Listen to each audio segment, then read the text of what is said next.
Esta es la tarde en el continente americano. Cuando anochece en Europa y amanece en Asia, así cae la tarde en el continente americano y transcurre la noche y el amanecer en el resto del mundo. La tarde.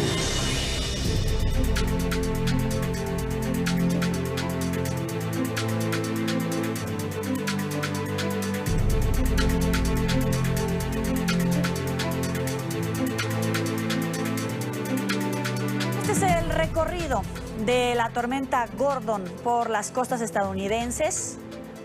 En este momento el fenómeno está en el noreste del estado de la Florida y se mueve hacia la costa norte del Golfo de México. Gordon arrastra vientos máximos sostenidos de 100 kilómetros por hora. Se desplaza a una velocidad de 25 kilómetros por hora. Los meteorólogos prevén que la tormenta se convierta en huracán justo antes de que toque tierra esta noche en el estado de Mississippi. De esta manera, con esta información, iniciamos la tarde de NTN 24. Gracias por estar con nosotros. Bienvenidos a la información.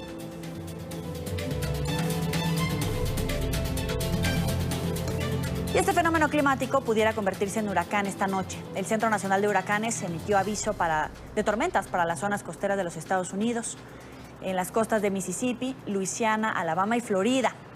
La institución advierte que al tocar tierra, Gordon podría provocar inundaciones, tornados y mareas altas. El presidente Donald Trump pidió a la población confiar y seguir las instrucciones de las autoridades, así como de los pronósticos emitidos por el Centro Nacional de Huracanes. Nuestra periodista Paola Serna nos amplía esta información. Adelante, Paola.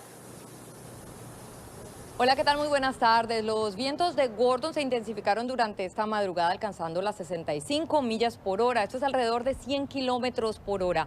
Avanza por las aguas del Golfo de México a 25 kilómetros por hora en sentido oeste-noroeste. Hay varios avisos y también vigilancias para los estados de Alabama, Luisiana, Mississippi y también para el norte de la Florida, que deben prepararse. En estos momentos toda la porción azul, especialmente lo que es el oeste de la Florida, en la área de Pensacola, estarían bajo un aviso de tormenta tropical. Y ya cuando entramos al borde entre Alabama y Mississippi, ya están viendo condiciones más fuertes al centro del huracán, están bajo un aviso de huracán para ya hoy en la noche. Pudieran tener marejada ciclónica debido a que el sistema va a estar moviéndose en este ángulo hacia el oeste-noroeste.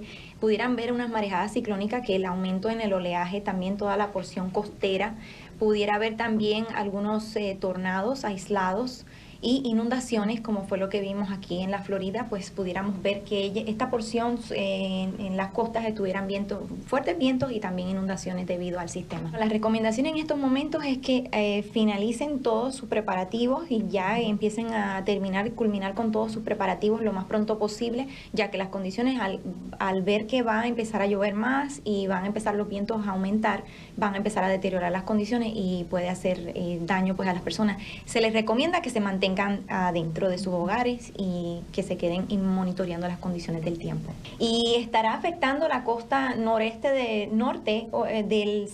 pues los estados de Alabama, Mississippi y Luisiana. En las próximas horas ya van a empezar a ver que las condiciones van a empezar a deteriorarse y estaría entrando ya posiblemente como un huracán en las próximas, para hoy en la noche, afectando toda esa porción de la costa del norte en los Estados Unidos. Nos encontramos justo en el pico de la temporada de huracanes. El año pasado, entre septiembre y octubre, se presentaron los huracanes Irma y María, que alcanzaron la categoría 5. El día de hoy, a partir de esta noche, se espera que Gordon también pueda traer lluvias en promedio de entre 2 a 5 pulgadas, y es por eso que también se está haciendo un llamado para que la gente se prepare desde ahora en los estados que pudieran resultar afectados.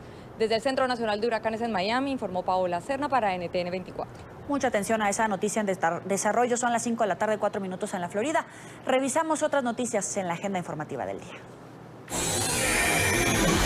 Es noticia el tifón Hebi en Japón. 7 muertos, 200 heridos, más de 600 vuelos cancelados y 300,000 personas han tenido que ser evacuadas por la llegada de este fenómeno, que podría convertirse en el tifón más potente en 25 años.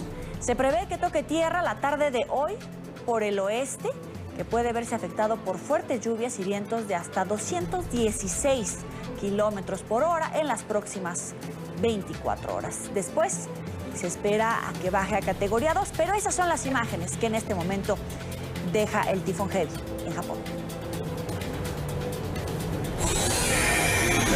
Es noticia la expresidenta de Argentina, Cristina Fernández, que irá por primera vez a juicio oral. La exmandataria está acusada de cometer delitos para apoderarse ilegítimamente de forma deliberada de los fondos asignados a la obra pública vial en la provincia de Santa Cruz. Nuestro periodista Federico Juanto tiene más información. Adelante. Hola, ¿qué tal, amigos de la tarde? Y luego de varios procesamientos, ahora Cristina Fernández tendrá que presentarse nuevamente a la justicia, pero tendrá que sentarse en el banquillo de los acusados, claro, porque ya tiene juicio oral una de las causas, la causa en la cual está acusada de haber adjudicado de forma irregular durante su gestión obras públicas viales en la provincia de Santa Cruz al empresario Lázaro Báez. El próximo 26 de febrero, Cristina Fernández tendrá que sentarse en el banquillo, acusada de haber comandado una asociación ilícita que se apoderó de dinero de la obra pública adjudicada al empresario detenido y amigo de la familia Kirchner, Lázaro Báez, quien recibió 52 contratos estatales para arreglos viales.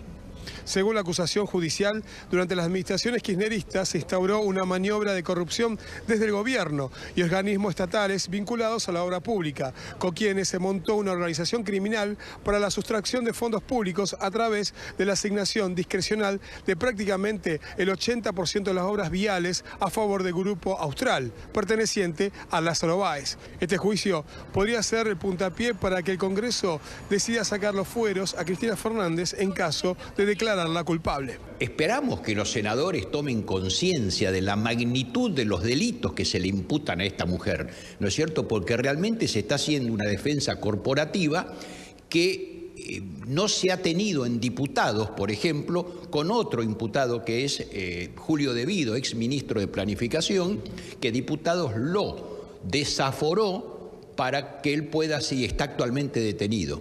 Entonces son dos situaciones diferentes. Diputados que no tienen una mayoría peronista clara ha desaforado a su ministro. Y senadores en el cual sí la mayoría es peronista y kirchnerista, entonces allí no desaforan a Cristina. Sí, la imagino no en el corto plazo, pero más adelante, cuando se empiecen a sumar las condenas, yo creo que no va a haber senador que pueda resistir el no desaforarla y que esta mujer vaya presa. Es un reclamo de la sociedad. El empresario Lázaro Báez comenzó a dedicarse a la construcción y bien los Kirchner llegaron al poder. Lo cierto es que ahora tanto él como el exministro de Planificación, Julio De Vido, quien también está detenido, al igual que Lázaro Báez y otros altos funcionarios kirchneristas, tendrán que sentarse junto con la exmandataria Cristina Fernández en el banquillo de los acusados para estar el 26 de febrero ante el juez en esta causa, donde está acusada de pertenecer a una asociación ilícita que desviaba fondos públicos. Desde Buenos Aires, esta es toda la información. Continuamos con ustedes en el Centro Internacional de Noticias. Hasta luego. Es noticia, el presidente Evo Morales, que cambia de canciller. Sale Fernando Guanacuni e ingresa Diego Pari, quien podría cumplir funciones, que va a cumplir funciones como embajador ante la OEA. La determinación es asumida cuando se vive la etapa final de la demanda de reivindicación marítima interpuesta ante la Corte de la Haya. Opositores señalan que sumaban las denuncias de irregularidades en el Ministerio de Relaciones Exteriores. Paola Cuentas tiene más información. Adelante. ¿Qué tal, amigos de la tarde? Durante más de 10 años acompañó el primer canciller al presidente Evo Morales. Hablamos de David Choquehuanca. Luego dio lugar a Fernando Guanacuni, quien ahora se aleja del cargo. Es posesionado Diego Pari como nuevo canciller. Y ese cambio de Cancillería obedece a los nuevos tiempos, atendiendo los nuevos desafíos que tenemos. Diego Pari era embajador ante la Organización de Estados Americanos, también indígena. Es el nuevo ministro de Relaciones Exteriores. Bolivia ha mostrado y muestra solidez y estabilidad. Mantiene un amplio diálogo respetuoso con todos los países y ejerce sus relaciones internacionales a través de la diplomacia y el diálogo. ¿Por qué se va Fernando Guanacuni? Ha dado muy pocas explicaciones el ahora ex canciller. La Bolivia de hoy es una Bolivia digna, la Bolivia que mira con esperanza, la Bolivia que mira y camina con pasos seguros, y aportar en ese terreno fértil es un honor, es un placer. Yo agradezco la oportunidad que me ha dado el presidente. Dicen que es bueno salir por la puerta grande. Yo tengo el honor de salir por la casa grande del pueblo. Para opositores no se trata de simplemente un cambio, aseguran que existirían denuncias contra Fernando Guanacuni por las cuales el presidente Evo Morales habría tomado esta decisión. Porque no hay gente nueva que quiere incorporarse al gobierno del movimiento al socialismo, porque saben que es un gobierno en caída y en picada, saben que esto va a terminar mal. El señor Guanacuni debió haber sido cambiado cuando metió la pata con UNASUR, cuando convocó una reunión sin la quiescencia del presidente, cuando se puso en evidencia la contratación de familiares y parientes, cuando se desinstitucionalizó el servicio público, cuando se verificó que hay gente dentro de la Cancillería que falsificó sellos, firmas, timbres y hasta pasaportes, que es lo que ocurre en la legación alemana. Y este cambio se da cuando en temas internacionales Bolivia y Chile viven la etapa final del proceso ante la Corte Internacional de La Haya, interpuesto por Bolivia la demanda de reivindicación marítima. Con la información retorno hasta el Centro Internacional de Noticias. Los dejo con más de la tarde. Noticia a la guerrilla del ELN que aseguró que liberará a las 9 personas que mantiene secuestradas en Colombia. Así lo anunció el grupo armado al margen de la ley en un comunicado que fue publicado en su página oficial. En el texto hace un llamado a los países garantes, a Naciones Unidas y a la Iglesia Católica para que acompañen el proceso de liberación. Sin embargo, la organización no precisa cuándo dejaría en libertad a los plagiados. El comisionado de paz del gobierno colombiano insistió en que el autodenominado Ejército de Liberación Nacional debe liberar a los secuestrados sin condiciones. El señor presidente de la República siempre ha dicho que este gobierno no negocia secuestros. Por tanto, el ELN está en la obligación de liberar a las personas que ellos mismos secuestraron sin condición alguna. El presidente ha sido muy claro en decir que no hay ninguna condición que deba cumplirse porque ellos fueron quienes privaron de la libertad a estas personas. En este periodo de evaluación es muy importante que el ELN unifique su mensaje y que dé claridad al país si existe o no una unidad de mando. Es noticia Chile luego de que la expresidenta Michelle Bachelet asumiera como alta comisionada para los derechos humanos de Naciones Unidas. Parlamentarios le piden un rol protagónico en la crisis humanitaria que padece Venezuela. Organizaciones de venezolanos residentes en el país confirmaron que enviarán una carta a Bachelet solicitándole un pronunciamiento sobre los presos políticos del régimen de Nicolás Maduro.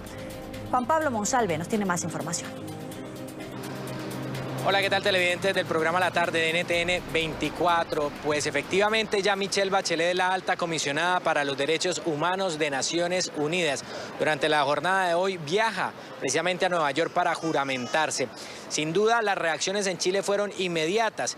Le piden efectivamente que en su nuevo cargo pues haga un pronunciamiento contundente contra la violación a los derechos humanos que ocurre en Venezuela. Vamos a revisar las declaraciones de algunos diputados que hacen parte de la Comisión de Relaciones Exteriores de la Cámara de Diputados de Chile.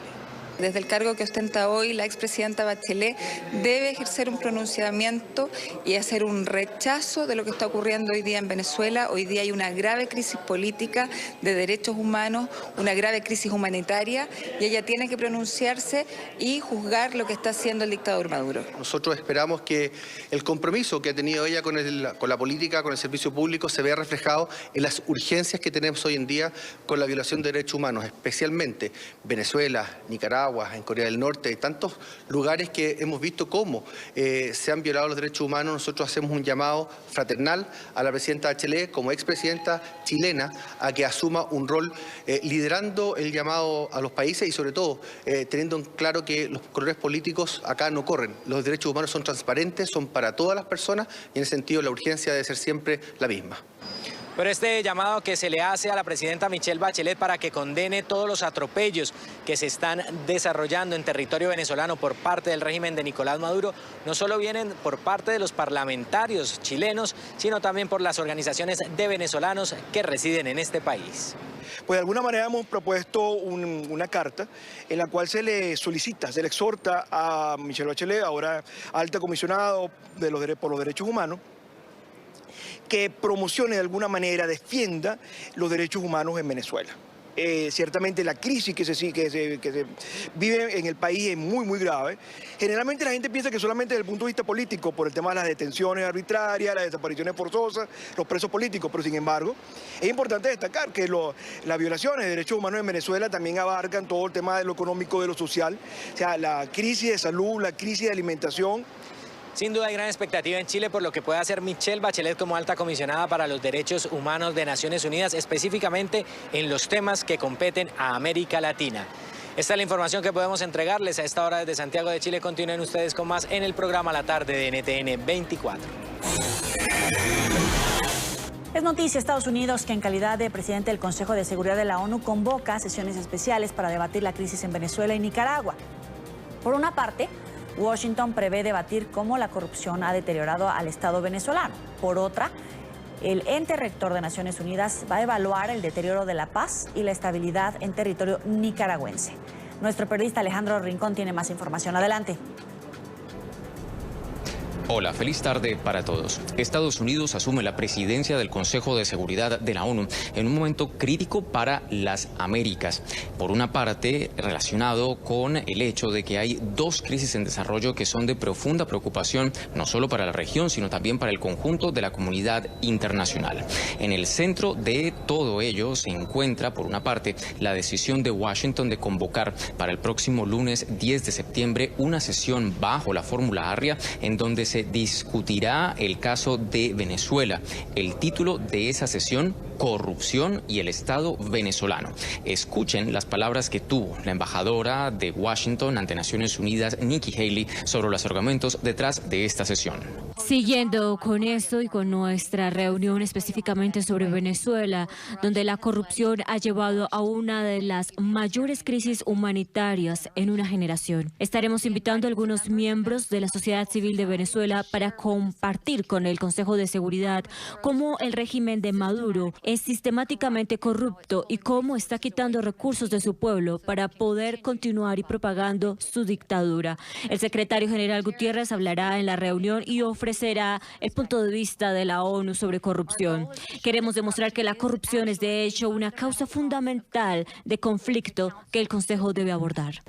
La crisis en Nicaragua también tiene ahora mismo toda la atención de los Estados Unidos, que ha convocado para mañana miércoles una sesión de análisis especial sobre la crisis en la nación centroamericana. Considera el Consejo de Seguridad que la persistente violación a los derechos humanos en ese país y el constante acoso del gobierno de Daniel Ortega a los movimientos de oposición son razón suficiente para que el ente rector de Naciones Unidas evalúe qué más puede hacer para tratar de conjurar la crisis en ese país. A continuación, las declaraciones que entregó también la embajadora Haley sobre los asuntos que serán discutidos mañana. Es importante que el mundo escuche los más últimos avances sobre la violencia en Nicaragua. Es crítico que el Consejo se pronuncie sobre la situación, cómo va el diálogo político y qué está haciendo la Organización de Estados Americanos para ayudar en la situación. Estamos en contacto con la OEA y nuestra meta es apoyarlos mientras atraviesan por ese proceso. El programa previsto por los Estados Unidos para el Consejo de Seguridad durante el mes de septiembre también incluye una sesión sobre Colombia. La embajadora Nikki Haley no entregó mayores precisiones sobre el contenido de este encuentro. Sin embargo, es conocido ya que en días pasados Colombia pidió al Consejo de Seguridad que se autorizara la extensión de la misión de verificación a los procesos de paz establecidos con las FARC. El organismo internacional todavía no ha respondido, pero es previsible que justo en esa sesión termine de decidirse si Naciones Unidas extenderá su misión y el mandato de verificación a los acuerdos de paz establecidos en ese país. Todo lo que tenemos para ustedes por ahora desde la sede general de Naciones Unidas en Nueva York. Continúen con más en la tarde. Gracias. Y por otra parte, el presidente Daniel Ortega acusó a Estados Unidos de la crisis en Nicaragua. En entrevista con la agencia de noticias EFE, el mandatario negó una vez más haber respondido con represión a las protestas antigubernamentales que estallaron en su país el pasado mes de abril. Hemos tenido siempre enfrenta a esta potencia que se llama Estados Unidos de Norteamérica. Ha estado siempre interviniendo, ocupando Nicaragua. Desde los años 1850 ya está el expansionismo yanqui aquí en Nicaragua. Aquí no ha habido una ruptura de la política intervencionista de Estados Unidos contra Nicaragua, en tanto aparece el Frente Sandinista. No tenemos presos políticos.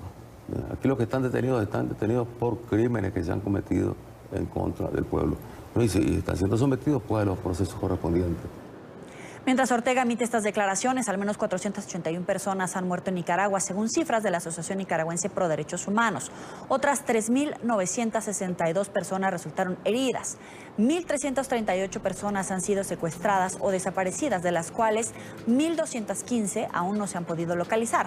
El informe preliminar de la Asociación Nicaragüense Pro Derechos Humanos también reveló que de los 455 homicidios que se han cometido, 152 personas murieron en ejecuciones aleatorias.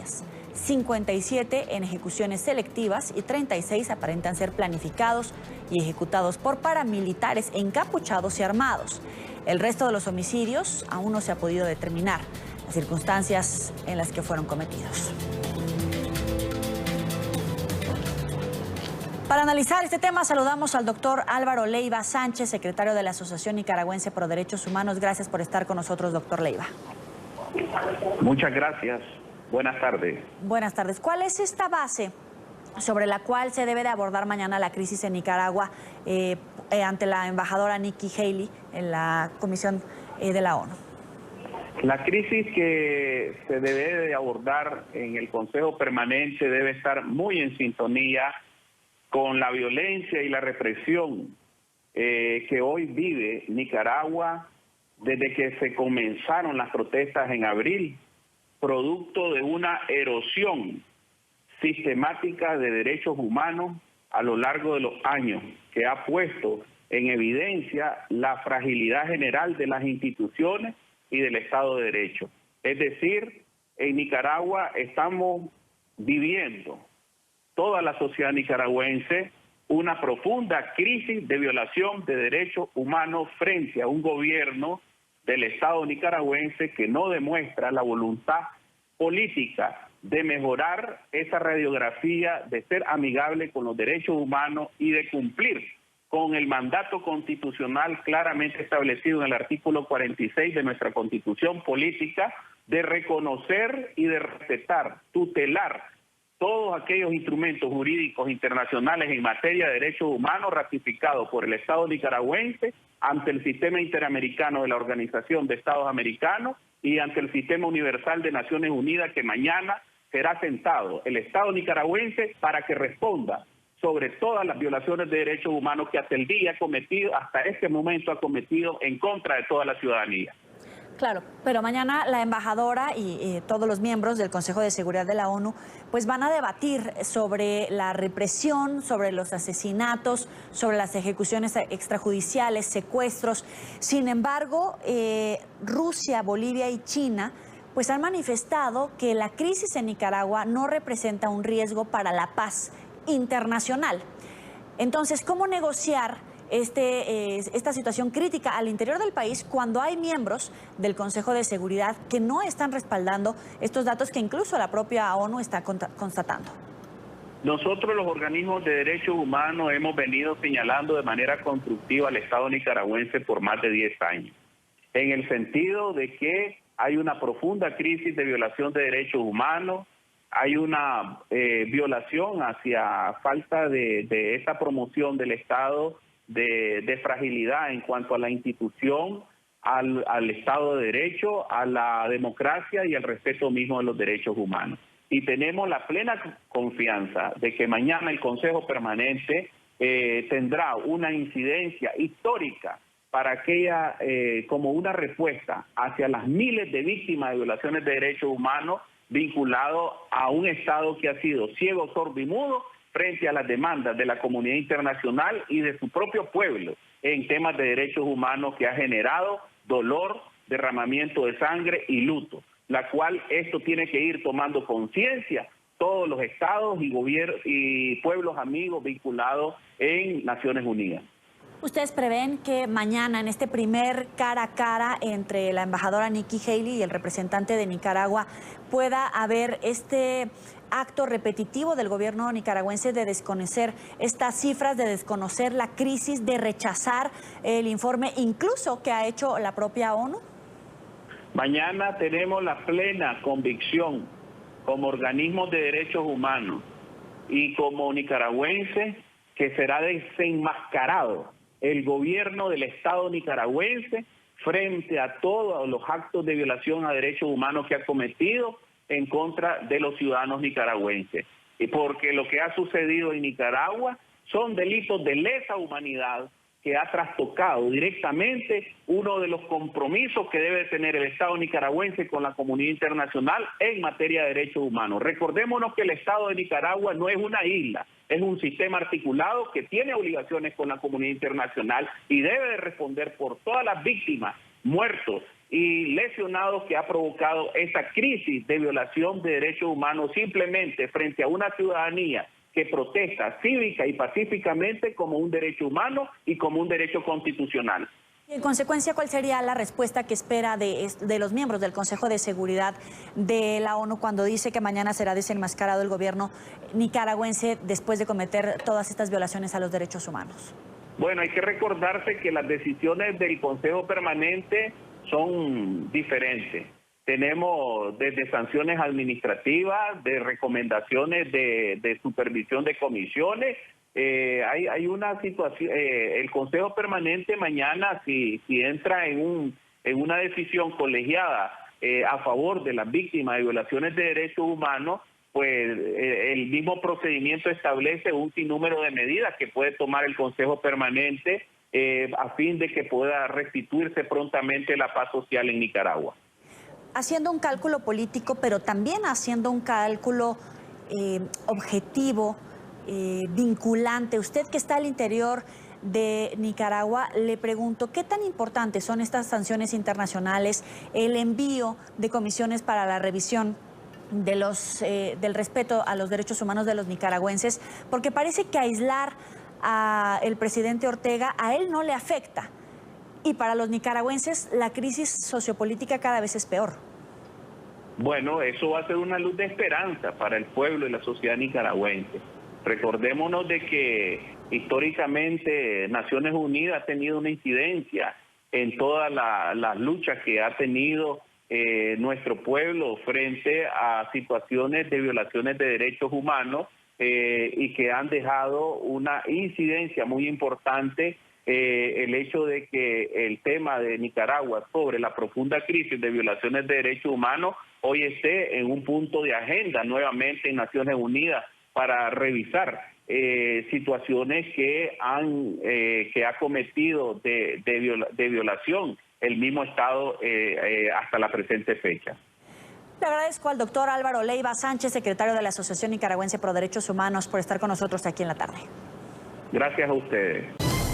Gracias por seguir con nosotros. Cada vez son más inmigrantes hispanos en los Estados Unidos los que están rechazando la ayuda federal de comida por temor a verse afectados en sus procesos migratorios. Todo esto después de las amenazas del presidente Donald Trump de negar la residencia o ciudadanía a los inmigrantes que pidan ayuda federal. Nuestro periodista Mauricio Cárdenas tiene más información. Adelante. Saludos para todos ustedes. Aunque solamente han sido amenazas del presidente Donald Trump, que en diferentes discursos ha dicho que no va a tolerar que los inmigrantes indocumentados se aprovechen de las ayudas federales, en este caso del WIC, que son ayudas para comida, especialmente para bebés, pero también para adultos. Pues bien, esas solas amenazas han hecho que muchísimos hispanos dejen de pedir estas ayudas del gobierno, porque la amenaza dice que si piden ayudas, después le van a negar su trámite migratorio, su residencia permanente e incluso su ciudadanía. Esto ha hecho que muchas organizaciones se pronuncien al respecto y nosotros hablamos con un abogado de inmigración para saber qué es cierto hay en esto.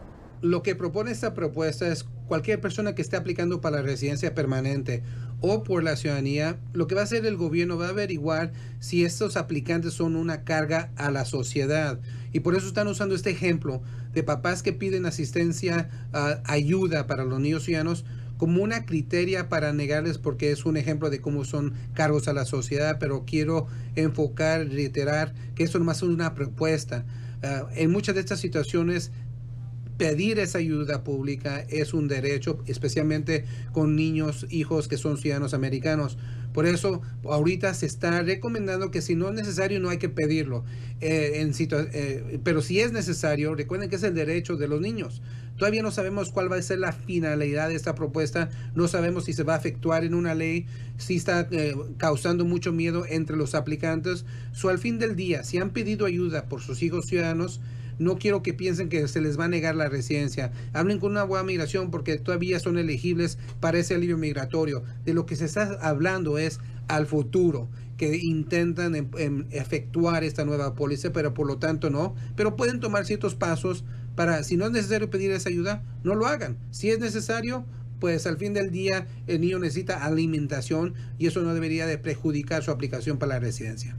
Muchas familias son de bajos recursos, desgraciadamente son las familias trabajadoras y yo creo que, pues que sí, que les va a afectar de mucho. Un niño sin comida es un niño que no estudia y un niño que no estudia es un niño que es un empleado y así se vuelve a hacer la cadena, creo yo. En la mayoría de los estados encuestados, en este artículo del medio de comunicación llamado Político, en 18 estados ya hay bajas en la ayuda para hispanos de un 20%. Las personas no quieren saber nada de ayuda si tienen un trámite migratorio. Es lo que está sucediendo actualmente con este caso que menciona tanto el presidente Donald Trump. Desde Los Ángeles, Mauricio Cárdenas, para la tarde de NTN 24. Gracias. Y la marca deportiva Nike lanzó una polémica campaña que tiene divididos incluso a sus más fieles seguidores. Con motivo del 30 aniversario de la creación de su eslogan Just Do It, la compañía lanzó una nueva publicidad que tiene como figura principal a Colin Kaepernick, el primer jugador de fútbol americano que se arrodilló mientras sonaba la letra del himno nacional durante un partido de la NFL en rechazo a la violencia racista. Nike en el ojo del huracán. Su última campaña ha desatado una controversia sin precedentes. La empresa deportiva, una de las más reconocidas del mundo, celebra el 30º aniversario de su lema Just Do It, con un proyecto publicitario que incluye, entre otros modelos, al exjugador de fútbol americano Colin Kaepernick. Justamente fue la presencia de este último en el anuncio comercial lo que generó la molestia de usuarios de la marca. Kaepernick se convirtió en una de las figuras más polémicas del deporte favorito de los estadounidenses. Fue el primer jugador en arrodillarse cuando sonaba el himno nacional durante los partidos para expresar su rechazo a la agresión contra los afroamericanos. La iniciativa incluso causó la ira del presidente Donald Trump, quien repudió la manifestación a la que luego se sumaron decenas de jugadores. Para el mandatario, el comportamiento del entonces mariscal de campo de los 49ers de San Francisco era inaceptable, al punto que llegó a exigir que todos los que decidieran seguir su ejemplo fueran multados y de reincidir suspendidos de su participación en la NFL. Solicitud que de una u otra forma parece haber sido acatada, pues luego de que se le venciera el contrato a Kaepernick, nadie ha querido volverlo a tener en su equipo. El aviso de Nike, que hasta hizo caer en 3% sus acciones en la bolsa, ha sido origen de una contracampaña llamada Just Burn It o Solo Quémalo, que invita a seguidores de la marca a prender en fuego sus zapatillas para mostrar su desacuerdo. Sin embargo, muchos de sus clientes han dado muestras de apoyo tanto a la empresa como a Kaepernick. Querido Nike, los aprecio por permanecer con Kaepernick. El jugador de la NFL, que es visto como el hombre de la discordia, aprovechó para reafirmar sus convicciones. Creo en algo, incluso si eso significa sacrificarlo todo. Pero los problemas pueden estar apenas empezando para la compañía. Su decisión podría poner en riesgo su relación con la NFL al ser patrocinador oficial de la liga. Vamos a darle la bienvenida a Eduardo Gamarra, profesor de Políticas y Relaciones Internacionales de la Universidad Internacional de la Florida. Como siempre, un gusto, señor Gamarra. Un placer estar con ustedes. Hay una cantidad importante de dudas respecto a esta confirmación de las audiencias de Brett Kavanaugh. Hay incluso protestas pacíficas, protestas sociales afuera, pero también los demócratas están haciendo su parte al decir que falta investigar la trayectoria. ¿Qué hay que esconder? ¿Cuáles son las claves en la trayectoria de este hombre que está causando esta revuelta en los Estados Unidos? Mire, creo que es importante empezar a entender que si bien en Estados Unidos históricamente se ha hablado de una separación fundamental entre el poder judicial y el poder del presidente, más o menos en las últimas 3 décadas, el proceso de nominación se ha vuelto un proceso eminentemente político, con los presidentes de turno tratando de nominar individuos que de una u otra manera reflejan el punto de vista del presidente. Pero en ningún momento hemos visto un proceso tan politizado como el actual. Entonces, lo que estamos pasando ahora es básicamente una persona que ha sido nominada por el sector más conservador, inclusive organizaciones muy activistas conservadoras de la extrema derecha norteamericana, que nominan tanto a este señor como al juez anterior, que ya está en la Corte Suprema. Entonces, es importante entender este contexto, porque eso hace a la vez que los demócratas respondan de manera política. En muchos sentidos, no solo exagerando el extremismo de Kavanaugh, pero también tratando de pues, lograr cierto activismo social que de alguna manera incida sobre un proceso que está básicamente determinado. La mayoría que tiene el Partido Republicano, tanto en el Senado como en la comisión que está evaluando esta nominación, hace que el nombramiento, la confirmación de Kavanaugh esté básicamente asegurada. Ahora, quisiera hablar sobre los puntos claves del conservador, del nominado por el presidente Donald Trump. Algunos dicen que el aborto, otros ponen las alertas sobre el tema migratorio. En realidad, ¿cuáles son estas claves? Bueno, si bien esos son dos temas neurálgicos que contribuyen a la elección del presidente y que hacen, por ejemplo, en el tema del aborto, que hayan sectores religiosos, sobre todo pentecostales o como quiera uno denominarlos, que si bien toman una agenda extraordinariamente conservadora y moral, por ejemplo, aceptan los pecadillos del presidente Trump con artistas pornográficas y lo que sea, precisamente por la promesa de nombrar a individuos como el señor Kavanaugh a la Corte Suprema de Justicia. Pero creo que hay un tema muchísimo más importante que tiene que ver con este individuo. Juez ha escrito inclusive en revistas muy importantes sobre más o menos, digamos, la necesidad de concentrar poder en el Ejecutivo, la inmunidad del presidente, ¿no?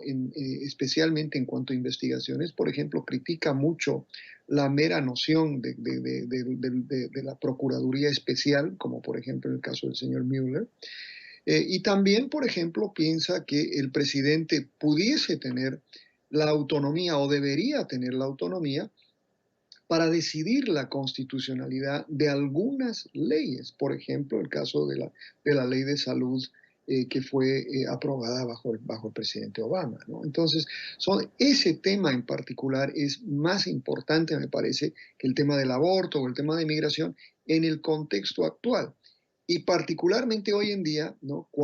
Especialmente hoy, cuando se publicó un libro extraordinariamente importante que detalla más o menos el desastre que se está viviendo en la Casa Blanca. Ya que lo escucho, quiere decir que esta nominación de Trump está tan bien pensada que no solamente es para cubrirse en estas posibles investigaciones, sino también para que sea respaldado por un juez y poder llevar a cabo muchas de las promesas de campaña para convertirlas en un hecho de gobierno. Sí, yo creo que esa es básicamente la crítica más fuerte que existe en este momento, la posibilidad de ratificar a Kavanaugh antes de noviembre, ¿no? La posibilidad de ratificar a Kavanaugh de manera urgente y rápida, porque si esto llegara a la Corte Suprema, ¿no? El voto de Kavanaugh sería decisivo, por ejemplo, en la constitucionalidad de la misma actuación del procurador especial Mueller. Por ejemplo, inclusive una demanda o la posibilidad de que el presidente sea llevado ante una corte, ¿no? O ante el mismo fiscal para declarar. Entonces hay acá una verdadera preocupación. Y lo digo no solo por especulación de los medios acá, sino habiendo leído algunos de los escritos del juez Kavanaugh, ¿no? Donde él piensa, él cree, ¿no? Y lo argumenta, pues obviamente, como un especialista constitucional, que el presidente debe tener la potestad, ¿no? O mayor potestad de la que tiene actualmente, ¿no? Y eso me parece que es la preocupación central. ¿Y qué lectura se da de esta noticia previo a las elecciones intermedias en Estados Unidos?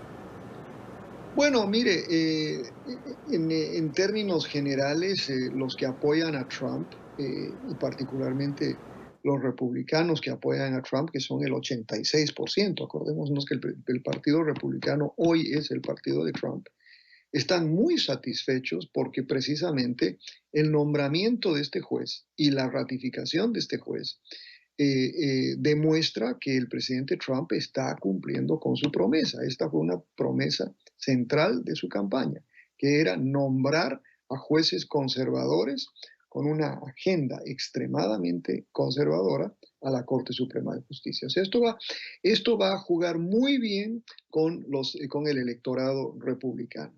A la vez, ¿no? Creo que va a motivar mucho más aún a la oposición, particularmente a los demócratas, al sector progresista, que ve con muchísima preocupación la tendencia, ¿no? que ha estado viviendo el país en los últimos 18 meses. Le agradezco a Eduardo Gamarra, profesor de Políticas y Relaciones Internacionales de la Universidad Internacional de la Florida. Gracias por estar con nosotros. Al contrario, un placer. Hasta luego. Y comenzó el año escolar en Francia y con él la aplicación de la ley que prohíbe a los alumnos el uso de teléfonos celulares en los colegios. Los estudiantes o las instituciones que no acaten la norma serán sancionados con multas económicas. Más temprano, nuestra periodista Diana Jayón preparó el siguiente informe. A estudiar más y a chatear menos. Esa es la premisa que rige a partir de hoy en los colegios de Francia después de la ley que fue adoptada en este verano y que comenzará a cumplirse justamente a partir de hoy cuando comienza el año escolar en Francia. En los colegios de bachillerato está absolutamente prohibido desde ahora el uso de teléfonos celulares. La ley ha sido fuertemente aplaudida por los centros educativos. Las opiniones de los padres están divididas y también la de los estudiantes.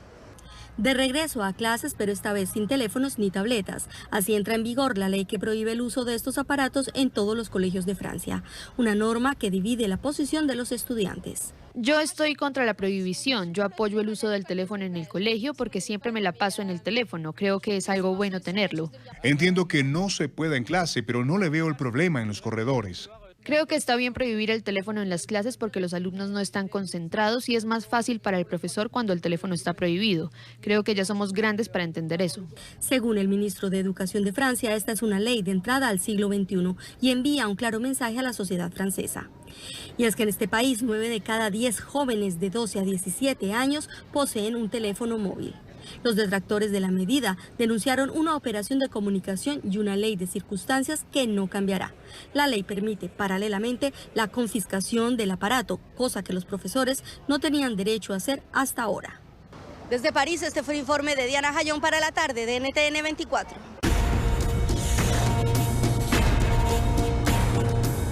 Gracias por seguir con nosotros. Bienvenidos a esta segunda parte del programa. En Ecuador y sin consensos, gracias a que Bolivia y República Dominicana abandonaron la mesa de negociaciones, terminó en Quito el primer encuentro regional en donde se analizó la crisis migratoria venezolana y sus impactos.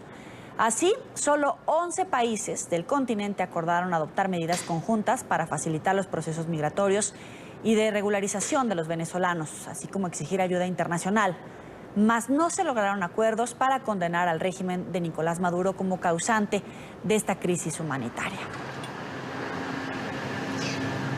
Nicolás Maduro negó una vez más la crisis migratoria que tiene a millones de venezolanos caminando por países de la región. Aseguró que es una campaña de odio en su contra y que traerá de vuelta a los pocos que, según él, han salido del país. Y yo le digo a estos venezolanos, en Quito, en Lima, más allá, cuenten conmigo. He ordenado que se active en el plan Vuelta a la Patria un puente aéreo para traer a todos estos venezolanos que se han censado y quieren regresar a su terruño amado. En esta parte del programa saludamos a José Miguel Vivanco, director para las Américas de Human Rights Watch. Gracias por estar con nosotros. Bienvenido. Al contrario, un placer estar con NTN 24. La noticia que nos llega a este momento es que 11 países firmaron este documento, de los 14 que estaban invitados, pero no hay un acuerdo para condenar al régimen de Nicolás Maduro. ¿Es una buena noticia la hoja de ruta que se trazó o es una mala noticia en general que no se haya condenado esta crisis humanitaria derivada de las acciones de Nicolás Maduro? Joely, a mí me parece que acá lo fundamental no es decidir una condena más o adoptar una condena más contra la dictadura de Venezuela. Todo el mundo está al tanto que estamos frente a un dictador que gobierna con total concentración de poder y que ahí hay un régimen de tipo cívico-militar que comete masivas y sistemáticas violaciones a los derechos humanos y que tiene sumido a su pueblo en una crisis humanitaria que no tiene parangón en la historia contemporánea, en la historia reciente de América Latina. Y cuando hablo de violaciones masivas y graves a los derechos humanos, eso es precisamente lo que explica que la Fiscalía de la Corte Penal Internacional este año haya decidido abrir una investigación contra el régimen de Maduro.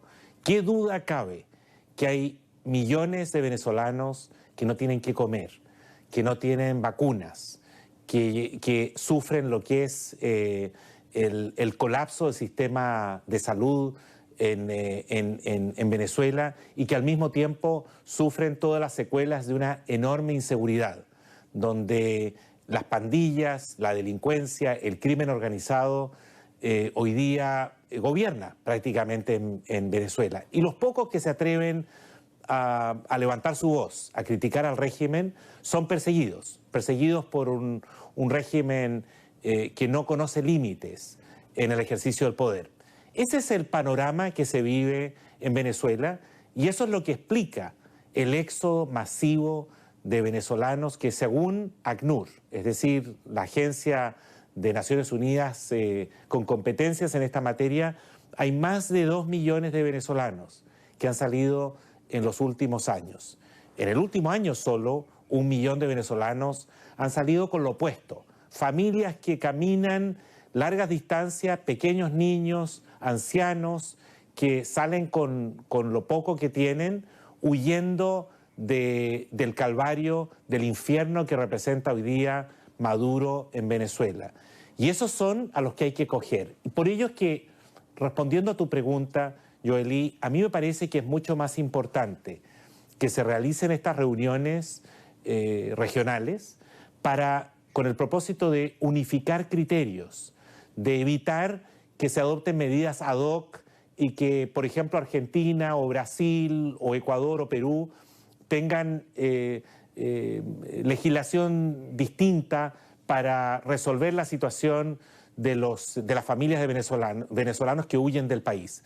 Por eso es que en el informe que hemos sacado en las últimas horas y que trata justamente de esta materia, estamos proponiendo que la región como tal, las democracias de la región, adopten criterios uniformes y le concedan a las familias que huyen de Venezuela un estatus migratorio temporal a todos ellos mientras se resuelven los casos específicos. Esa es mi pregunta clave. ¿Cuál es ese estatus migratorio temporal? Porque usted decía que en esta declaración de Quito debería de haber una respuesta regional uniforme y la respuesta es seguir acogiendo a inmigrantes venezolanos en términos de hermandad, de solidaridad y de seguridad. Pero no hay un concepto claro si, por ejemplo, deben de ser bienvenidos como refugiados, que incluso ha sido puesto sobre la mesa como una oportunidad ya en Perú.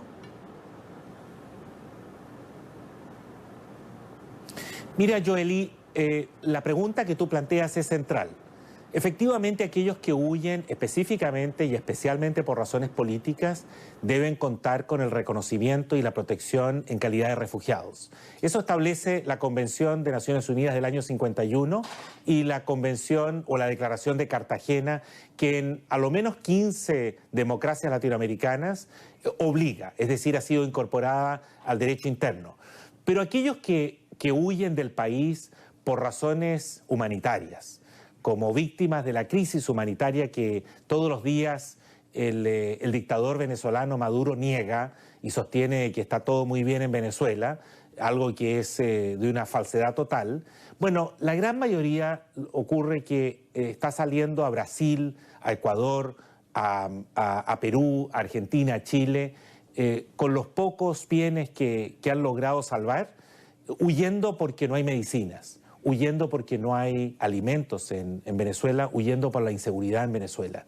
Y creemos que para afrontar este éxodo masivo de venezolanos, en lugar de adoptar medidas, como quien dice, de parche, ¿no? Es decir, soluciones que se adoptan o que se toman al momento y que además varían de país a país. Lo que nosotros estamos promoviendo es que la región como tal adopte un solo criterio y se acojan a todas estas familias sin distinción, entendiendo que ellas huyen por distintos factores, los que acabo de mencionar, algunos por razones políticas, otros por razones humanitarias, pero todos tienen legítimos reclamos, no lo hacen por frivolidad, no lo hacen porque huyen y no tienen una causa legítima. Todos aquellos que salen de Venezuela deben ser acogidos y respaldados por las democracias de la región. Y por eso es que creemos que temporalmente, no permanentemente, temporalmente, se puede otorgar un estatus migratorio de protección a estas familias mientras se examinan los casos individuales, pero que ese estatus migratorio les permita utilizar el sistema de salud para las familias, los niños puedan ir al colegio, los padres puedan tener permisos para trabajar, para ganarse la vida en los países de acogida y que puedan lograr los beneficios propios de un refugiado de carácter, como digo, temporal, mientras dura esta crisis, esta emergencia en Venezuela. Claro, y es clave que sean esta declaración que usted nos da, que deben de ser acogidos temporalmente como refugiados, porque aunque estamos conscientes de que esos países que están reunidos no son los causantes del éxodo venezolano, es cierto que estas personas, entre los que hay niños, mujeres embarazadas, ancianos, situaciones en personas de vulnerabilidad, están expuestos en mayor medida a bandas del crimen organizado, al hambre, al riesgo que representa estar en tránsito por estos países. Hay que ponerse en los zapatos de esos venezolanos. Totalmente de acuerdo, y especialmente de aquellos que están expuestos a mayores riesgos, de mujeres y niños y de ancianos que salen caminando. Hemos visto las imágenes que ha transmitido NTN 24 y otros canales con reportajes especializados, viendo cómo estas familias van huyendo por las calles, por las carreteras, pero finalmente llegan a un destino. Y en ese sitio los gobiernos deben ofrecerles una protección mínima. Y lo primero, obviamente, es regularizar, aunque sea temporalmente, la situación de estas familias, para luego ir examinando algunos casos en particular, especialmente aquellos, por ejemplo, que puedan denunciar persecución de tipo político.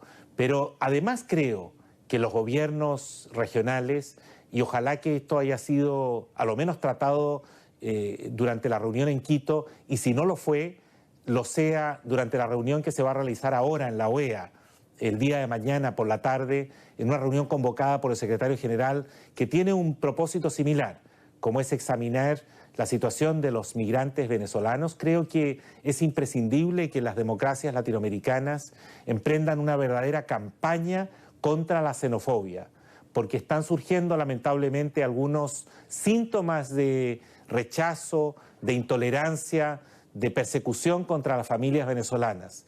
Y es importantísimo entonces que los gobiernos, además de acogerlos, expliquen a la opinión pública las condiciones en que esas familias llegan y que esto no puede, bajo ninguna circunstancia, no puede permitirse brotes de xenofobia, de intolerancia, de persecución contra aquellas familias pobres venezolanas a las que hay que darles una mano, porque Venezuela, cuando estaba pujante, en condiciones económicas sólidas, sirvió de lugar de asilo y de protección a muchos latinoamericanos que terminaron en Venezuela huyendo de la persecución en sus países.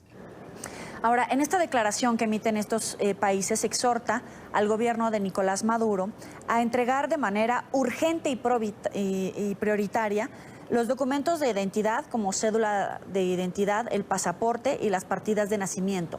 De alguna manera, estos países están pidiendo esta documentación al gobierno de Nicolás Maduro para también decir que no van a poder cruzar por sus fronteras porque no tienen esa documentación, como es el caso de Ecuador, que esa ha sido la determinación, el caso de Perú, que solamente va a permitir el paso de personas embarazadas, niños y adultos mayores que tengan cédula de identidad.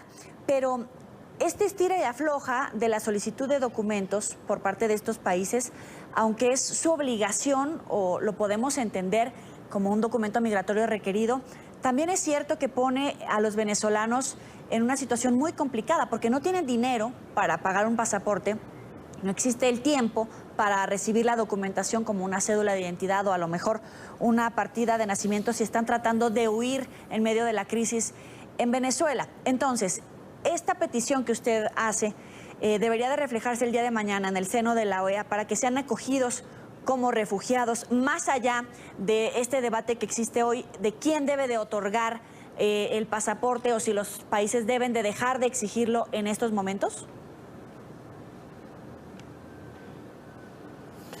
Joely, a mí me parece que ese punto debe ser discutido y abiertamente deben colocarse todos estos temas sobre la mesa, porque si gobiernos de la región con la mejor de las intenciones, exigen a los venezolanos papeles que son imposibles de lograr, de obtener en Venezuela.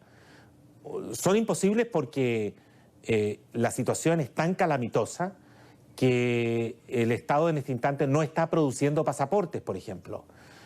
O para producirlos hay que esperar 2 o 3 años, o hay que pagar unas cifras monumentales en el mercado negro para acelerar los trámites. Sabemos que la corrupción es uno de los aspectos que caracterizan a ese régimen. De tal modo que el hacer este tipo de exigencias, que entiendo la racionalidad, obviamente, de la documentación que se está exigiendo, no, de ninguna manera estoy sugiriendo que se trate de requisitos caprichosos o innecesarios, se entiende perfectamente, pero hay que encontrar una salida, una opción viable, porque de lo contrario en la práctica eso se va a transformar en el cuello de botella que va a impedir que estos inmigrantes venezolanos puedan restablecerse, aunque sea temporalmente, en alguno de los países de América Latina. Por eso es que creemos que hay que adoptar una política común, uniforme, colectivamente en la región, que tienda más bien hacia un régimen de protección temporal para luego ir examinando caso a caso y solicitando, si es del caso, si es necesario, alguna documentación específica que naturalmente va a tomar mucho tiempo en ser obtenida en Venezuela. En este momento se habla de una migración de 2 millones de personas. ¿Va a ser peor conforme pasa el tiempo?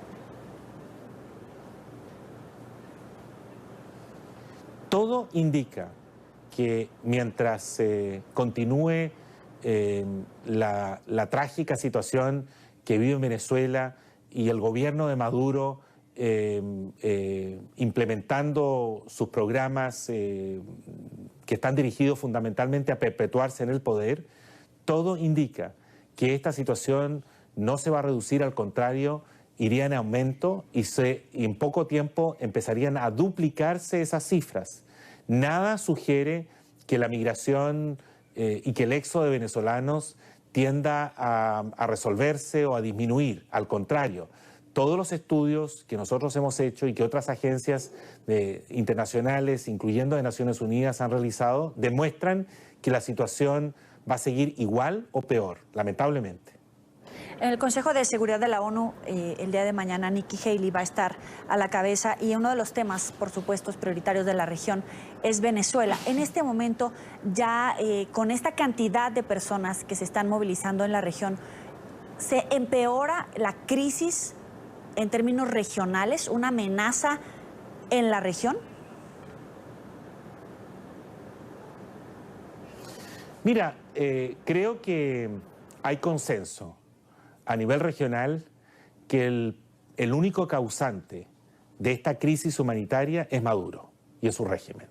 Que hoy día que haya habido un par de países que se abstuvieron o se negaron a condenarlo, es un detalle menor.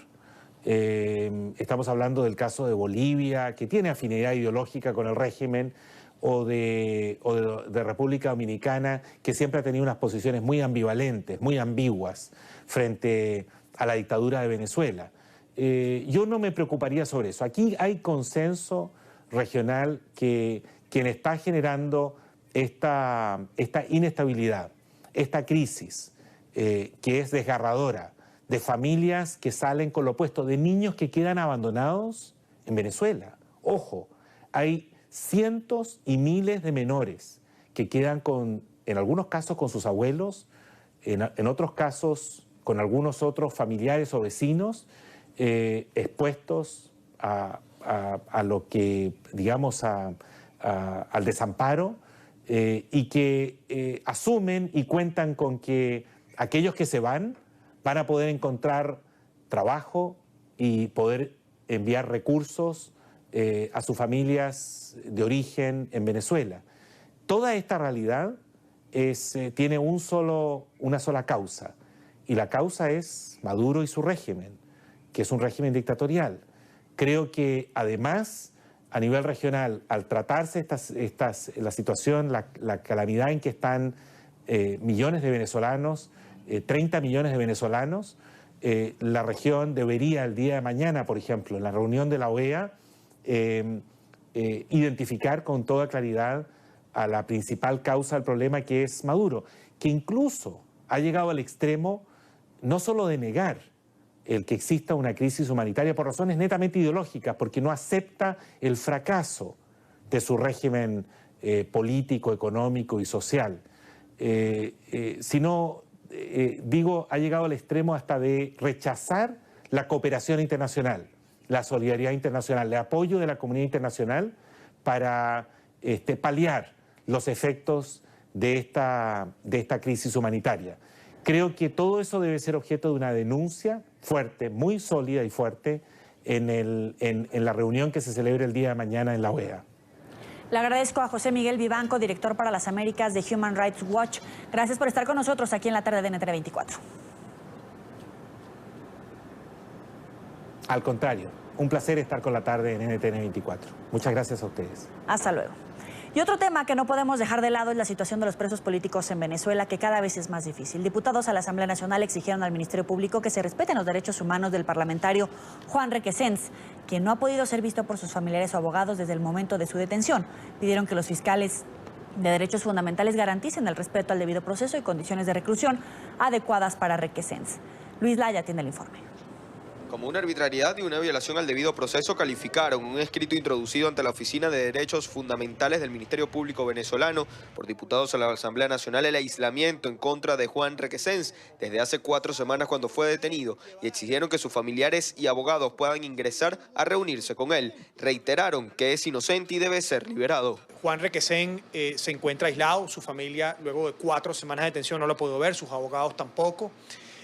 Juan Requesens está siendo detenido sin ningún tipo de justificación, porque todos sabemos que ese video que se mostró a la opinión pública ni siquiera forma parte de las pruebas que el mismo Ministerio Público ha presentado, sino fue simplemente una manipulación para tratar de confundir a la opinión pública.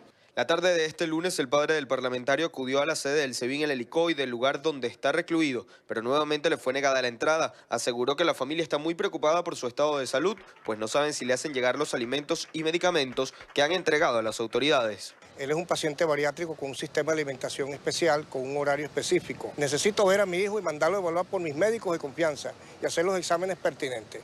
Yo responsabilizo al régimen de Nicolás Maduro de ahí para abajo de lo que le pueda pasar a mi hijo. Y que se acuerden funcionarios civiles y militares, que se lean el artículo 25 de la Constitución. El abogado Joel García, defensor de Juan Requesens, aseguró que con esta situación se viola el debido proceso, pues tampoco les han dado acceso al expediente del caso. Tras la audiencia de presentación, el tribunal se ha mantenido cerrado. Por el camino que vamos a un juicio sumario expreso sin defensa de Juan Requesens. No tenemos respuesta del tribunal porque está cerrado el tribunal. Es una táctica para hacer encubierta las investigaciones y que la defensa no se pueda precaver de ello.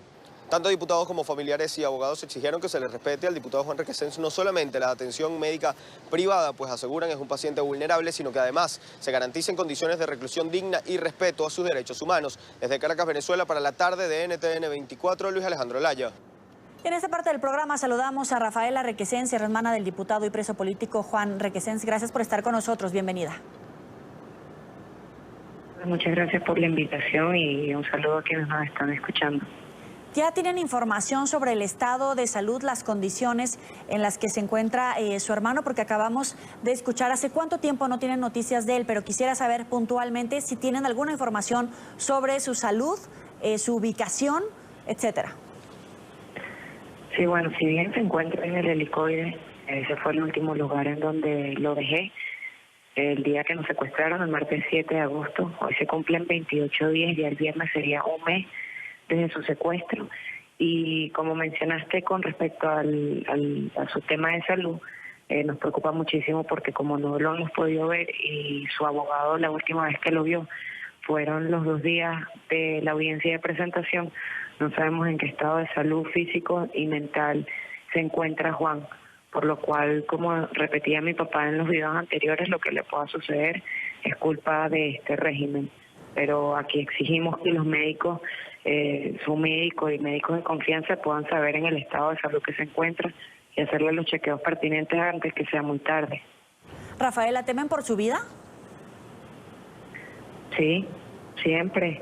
Y más desde que sucedió esto, me reseñaron incluso, pero adelante, esto nos tiene que dar mucha más fuerza para continuar y poder lograr ese cambio que tanto hemos querido en Venezuela.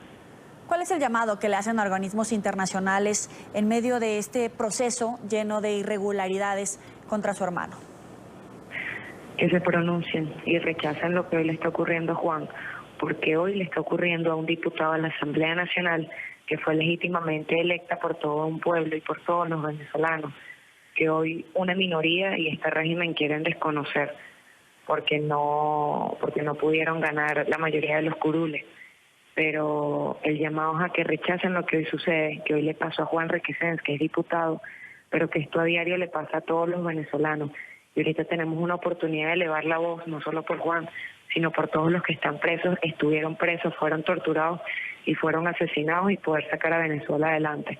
Pero que se pronuncien, porque lo que hoy sucede en Venezuela, lo que hoy le está pasando a mi hermano, al diputado Juan Requesens, son casos donde ninguna nación, ninguna institución y ningún ente puede voltear la mirada a un lado y puede obviar lo que aquí estamos viviendo los venezolanos. Su hermano es diputado, pero también es un preso político. ¿En qué estado del proceso estamos?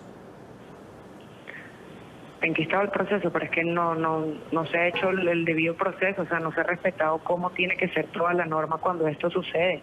Desde el primer día de que lo secuestran y la orden de captura sale con firma y sello del día siguiente cuando él ya estaba secuestrado en el helicoide, cuando su abogado no lo ha podido ver, cuando la primera vez que lo vio a su abogado fue minutos antes de la presentación.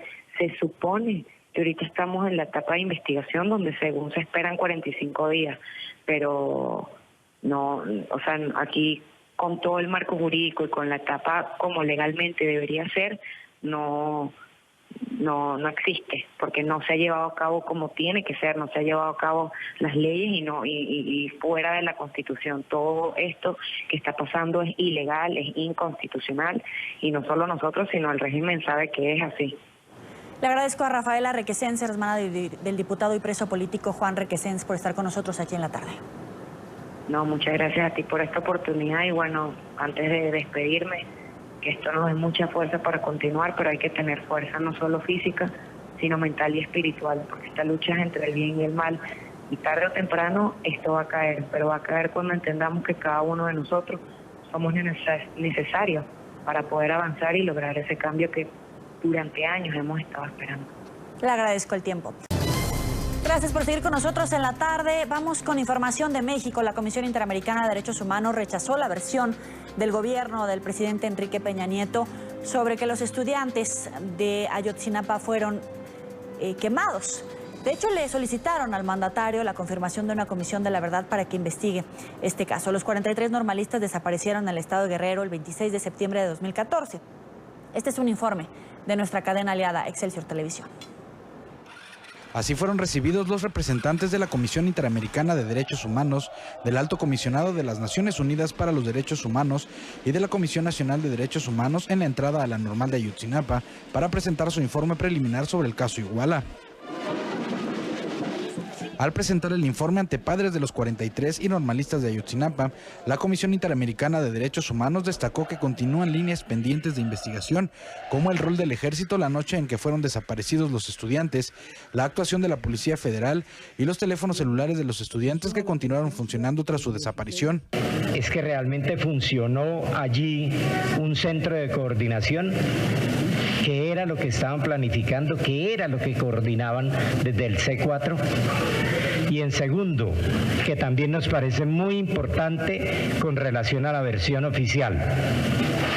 ¿Por qué la policía estatal cuidaba la entrada del basurero de Cocula? Rechazaron la llamada verdad histórica planteada por la Procuraduría General de la República sobre que los normalistas fueron incinerados en el basurero de Cocula e insistieron en la necesidad de profundizar las investigaciones en la participación de instituciones militares y policíacas, crematorios en la región y precisiones sobre actores criminales, como la identidad de los personajes identificados como patrón y caminante.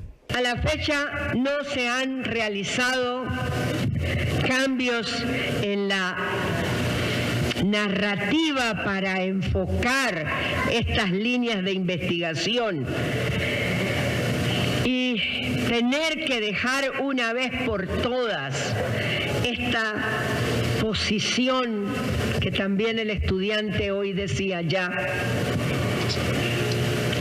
El señor presidente saliente plantea como verdad histórica para completar la investigación, lo que la comisión ha rechazado. Lo que sí sabemos es que la responsabilidad de lo que ocurrió después en la investigación del crimen, las irregularidades, las omisiones, ya no puede ser considerada solo como la responsabilidad de la Procuraduría General de la República. Los padres de los 43 también rechazaron que sus hijos hayan sido calcinados en el basurero de Cocula. Se dijeron cansados de la versión hasta ahora presentada de manera oficial, pero advirtieron que continuarán en la búsqueda de los normalistas. Un caso muy delicado, un caso de 43 vidas. Ahí están sus butacas. Las miramos y nos dan, a mí me da mucha rabia, ¿verdad? Me da mucho coraje. 4 años y no sabemos absolutamente nada todavía. Los padres de los 43 y representantes de los organismos de derechos humanos se dijeron confiados en que el gobierno que encabezará Andrés Manuel López Obrador garantice una investigación transparente sobre los temas que consideran pendientes. En esta parte del programa saludamos a Alejandro Encinas, miembro del equipo de transición del presidente electo Andrés Manuel López Obrador. Gracias por estar con nosotros, bienvenido. Es un gusto, Yoli. Ya escuchaba, la Comisión Interamericana de Derechos Humanos ratificó su rechazo a la verdad histórica del gobierno del presidente Peña Nieto, rechaza la versión oficial de que los estudiantes de Ayotzinapa fueron quemados. Ese es el punto de partida de la que será su gestión en la administración del presidente electo Andrés Manuel López Obrador. ¿Cómo recibe entonces este punto de partida y cuál será la base de su gestión en este tema? Bueno, yo coincido con el planteamiento de la Comisión Interamericana de Derechos Humanos. Yo sostuve ese planteamiento en las discusiones en el Senado de la República y por supuesto que ahora que voy a asumir la responsabilidad en materia de derechos humanos en la Secretaría de Gobernación, no voy a modificar mi punto de vista.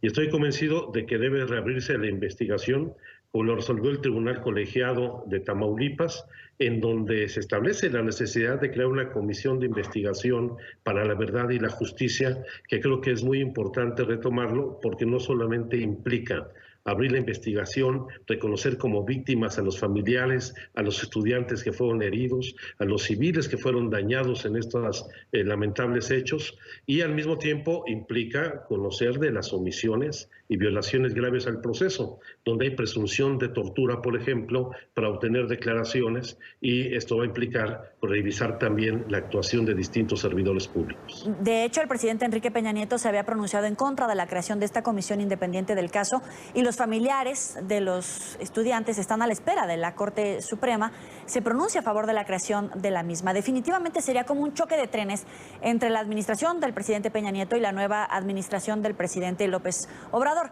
El hecho que usted le dé la apertura a la creación de la comisión, a todos los puntos que están poniendo sobre la mesa la Comisión Interamericana de Derechos Humanos, la ONU, ¿usted estaría de acuerdo en que se pueda investigar al ejército, la implicación de la Policía Federal, de funcionarios locales, es decir, que todos los alcances que tenga esta comisión?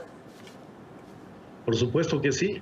Yo no veo por qué el Estado mexicano tenga que ser omiso o encubrir a algunas de las personas que intervienen en este proceso independientemente de la corporación a la que pertenezcan. Considero que es lamentable que el presidente no solamente haya estado en contra de crear esta comisión, sino que además haya promovido más de 100 controversias contra la resolución del Tribunal de Colegiado en Tamaulipas, y al mismo tiempo esté haciendo todos los esfuerzos para que no prospere una comisión de esta naturaleza.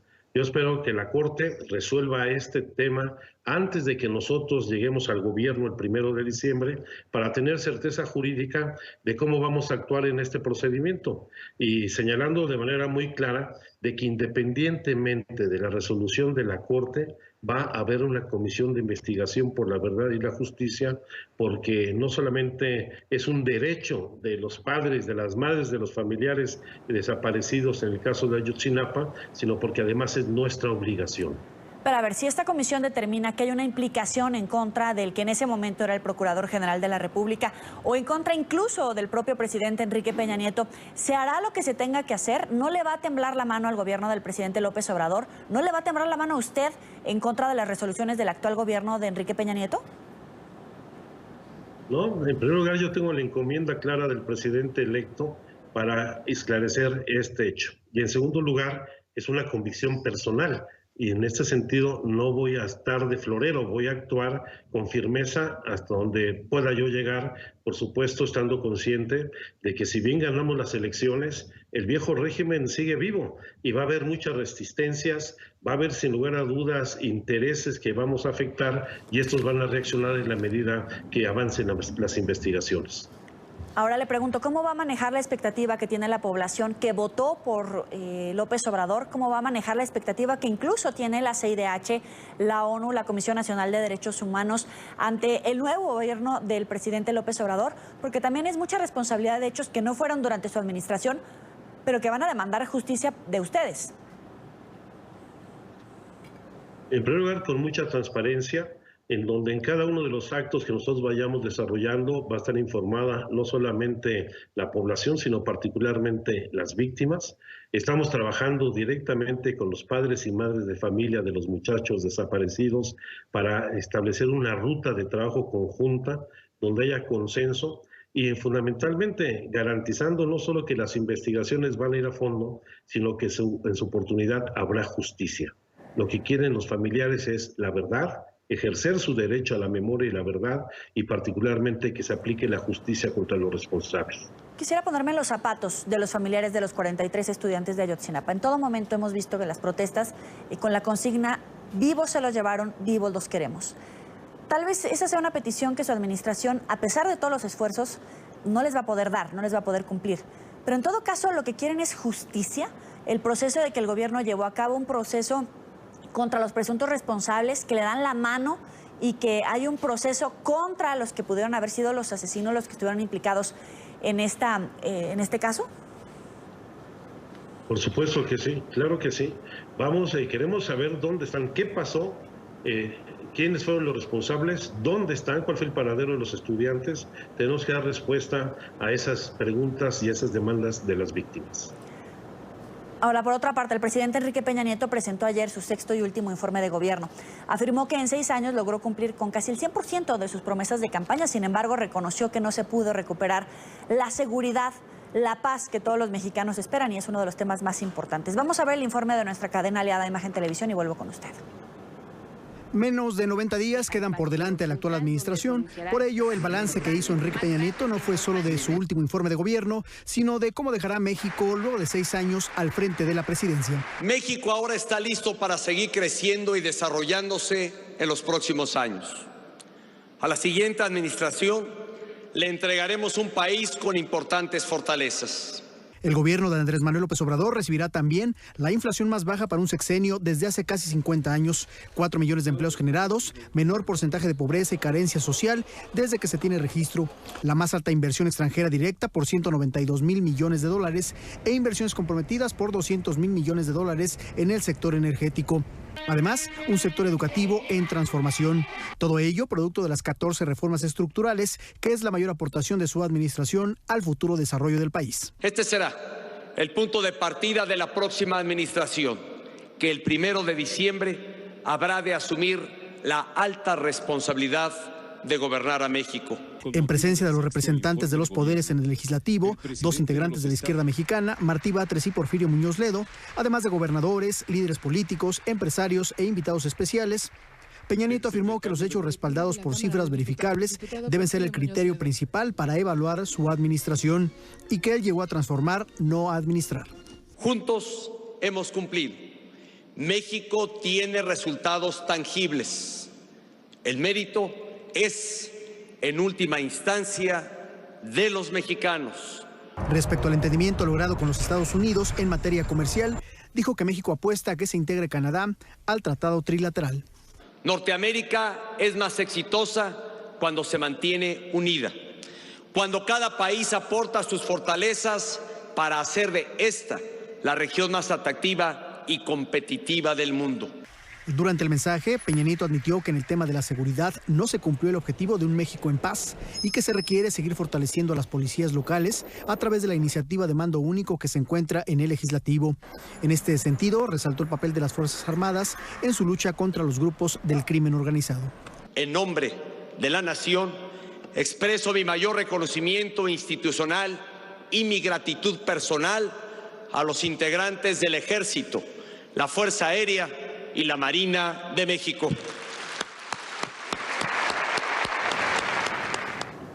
El presidente Enrique Peña Nieto ha defendido la investigación que se llevó a cabo en torno a la muerte de los estudiantes de Ayotzinapa, incluso en el informe de gobierno. Yo le pregunto, ¿cuál es su evaluación a partir puntualmente de este caso en términos de impunidad, de seguridad y justicia, incluso de narcotráfico, respecto a la administración del presidente Peña Nieto? Bueno, pues el saldo en las estadísticas lo dice todo. Tenemos cerca de 40,000 desaparecidos, 22,000 cadáveres no identificados, 855 fosas clandestinas reconocidas oficialmente. Tenemos un incremento enorme en el número de desplazados, cerca de 250,000 mexicanas y mexicanos desplazados involuntariamente por las situaciones de violencia en particular, una suma ya muy cercana a los 250,000 homicidios en los últimos 12 años, pues lo cual da cuenta pues de esto, los datos crudos de la realidad de nuestro país y de la incompetencia del gobierno que termina su gestión. Ahora, usted es economista, ha sido senador, jefe de gobierno de la Ciudad de México. ¿Cómo califica la gestión de Peña Nieto en términos justamente de economía, de macroeconomía, de generación de empleo, incluso en esta negociación que se ha dado en los últimos días del Tratado de Libre Comercio? Bueno, nadie puede negar que hay una estabilidad macroeconómica importante en el país, que se han mantenido niveles de crecimiento mínimos, pero lo cierto es que esto no se ha reflejado en el desarrollo de México. La desigualdad sigue profundizándose, tenemos una población, cerca del 60% de la población en condiciones de pobreza, la generación de empleos no ha sido suficiente para revertir esa situación o para romper el ciclo de violencia y delincuencia en el país. Y aunque en términos macroeconómicos estemos muy bien, lo cierto es que nuestro mercado interno está muy restringido y tenemos graves limitaciones para el desarrollo social y el desarrollo económico en general del país. Por último, ayer el presidente Peña Nieto decía que no le han reconocido lo que sí ha hecho su administración, sus logros, que deja incluso un México mejor al que recibió. ¿A su juicio sería una calificación aprobatoria la que recibe el presidente Peña Nieto? Hay que ver simplemente las encuestas que se dan a conocer el día de hoy, donde tiene el porcentaje más alto de reprobación que cualquier otro presidente de la República desde que se hacen este tipo de mediciones. Y la verdad es que en algunos momentos del informe presidencial el día de ayer, pues ya la verdad es que daba cuenta de un país donde no nos reconocemos los mexicanos, un país muy ajeno a nuestra realidad. Le agradezco a Alejandro Encinas, miembro del equipo de transición del presidente electo Andrés Manuel López Obrador, por estar con nosotros aquí en el programa La Tarde. Al contrario, solo saludarlos, muy buenas tardes. Llegamos al final de la tarde por hoy, pero recuerden seguirnos en las cuentas de Twitter que aparecen en su pantalla, @NTR24, @NTR24B, @NTR24com, mi cuenta personal, @Joely Ramírez. Gracias por estar con nosotros, pásela muy bien.